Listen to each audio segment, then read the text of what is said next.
Hi, my beautiful class. I was so happy and excited, super excited to see you today, this morning. And I hope I can see you every day. Now we're going to have phonics and I'm going to make a revision on the vowels because I've noticed that you forgot the sounds of vowels.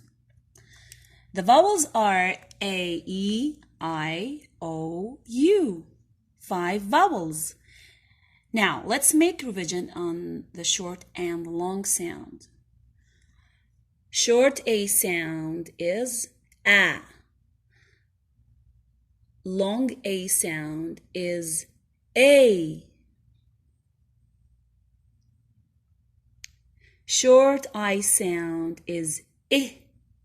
Long I sound is I. Short O sound is O. Long O sound is O.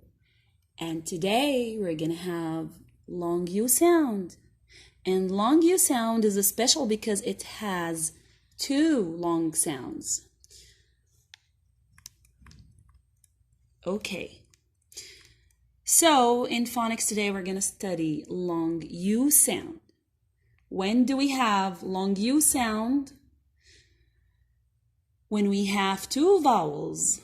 And we're going to take only one case in KG2. And 2 sounds for long U sound. As I told you, U is special.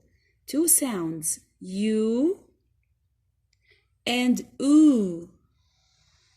U and oo.